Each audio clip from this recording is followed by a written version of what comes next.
Hello दोस्तों, हीटी films में आप सबका बहुत बहुत स्वागत है। फिर सीन चेंज होता है। हम देखते हैं कि काफी दिनों तक सफर करने के बाद वो लोग उस आइलैंड के करीब पहुंच जाते हैं कि तभी वो लोग अपने जहाज को वहीं पे रोक देते हैं और फिर वो सब लोग छोटे छोटे स्पीड बोट लेकर उस आइलैंड तक पहुंचते हैं। हम देखते हैं कि वो लोग उस धुंध को चीरते हुए वो उस आइलैंड के अंदर घुसते हैं। उस आइलैंड के अंदर बड़े बड़े पहाड़ मौजूद है और हम देखते हैं कि वो आइलैंड बड़े बड़े चट्टानों से घिरा हुआ है। फिर वो सब लोग चलते हुए उस पहाड़ के अंदर घुसते हैं। पहाड़ के अंदर घुसते ही वो लोग देखते हैं कि उस पहाड़ी के अंदर साफ पीने का पानी मौजूद है। फिर वो सब लोग पैदल ही उस पहाड़ के ऊपर चढ़ते हैं।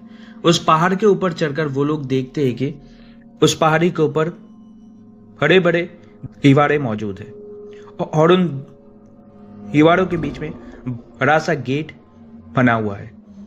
ये देखकर उन ऊंची ऊंची दीवारों को देखकर वो लोग समझ जाते हैं कि ये किसी इंसान का ही काम है और यहाँ पे इंसान की प्रजाति मौजूद है और वो ऊंची ऊंची दीवार इसलिए बनाई गई है ताकि वो राक्षस दीवार को फांदकर आ ना सके।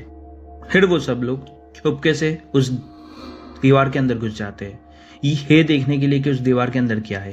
तो वो लोग अंदर घुसकर पत्थरों के पीछे जाकर छुप जाते हैं और वो लोग देखते हैं कि उस आइलैंड में एक बड़ी सी आदिवासियों की टोली मौजूद है जो हजारों सालों से इस आइलैंड की रक्षा कर रहे होते हैं।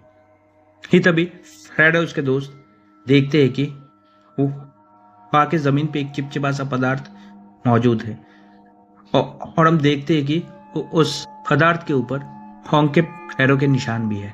हाँ, हम देखते हैं कि वो आदिवासी अपनी एक लड़की को तैयार कर रहे होते हैं उस राक्षस को भेंट चढ़ाने के लिए और हम देखते हैं कि वहां पे बड़ा सा जश्न भी हो रहा होता है। वो लोग होंग का मास्क पहनकर नाच रहे होते हैं। तो फ्रैड को लगता है कि वो चिपचिपा सा पदार्थ ही पेट्रोल है।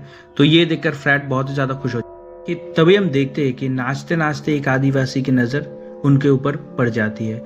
फिर उस आदिवासी की नजर ड्वान के ऊपर पड़ती है। तो वो आदिवासी अपने लोगों को लेकर आकर जैक से ड्वान की मांग करता है पर हम देखते हैं कि जैक ड्वान को देने से इनकार कर देता है। तो वो आदिवासी उनसे कहता है कि तुम बदले में हमारी 6 लड़कियां ले लो पर ड्वान को हमारे हवाले कर दो। पर हम देखते हैं कि फिर भी जैक उनकी ये शर्त मानता नहीं है। तो इस बार वो आदिवासी जैक के ऊपर गुस्सा हो जाता है और हम देखते हैं कि वो लोग उन्हें घेर लेते हैं कि तभी फ्रेड और उसके आदमी आसमान में गोली चलाकर उन्हें भगा देते हैं और फिर ड्वान को लेकर वापस जा। फिर रात को हम देखते हैं कि ड्वान अकेले अकेले ताप पड़ रही होती है और दूसरे कमरे में जैक और फ्रेड वो लोग बैठकर मीटिंग कर रहे होते हैं कि तभी हम देखते हैं कि वो आदिवासी एक नाव लेकर उस जहाज की तरफ बढ़ रहे होते हैं। फिर किताब पढ़ते हुए ड्वान बाहर आती है और बैठकर किताब पढ़ रही होती है कि तभी वो आदिवासी पीछे से आकर ड्वान को उठाकर अपने साथ लेकर जाते हैं।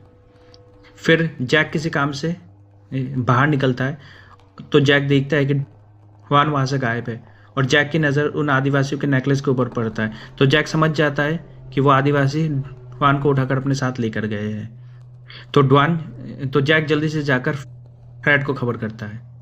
फिर सीन चेंज होता है। हम देखते हैं कि वो आदिवासी ड्वान को ले जाकर तैयार कर रहे होते हैं उस दानव को हेड चढ़ाने के लिए।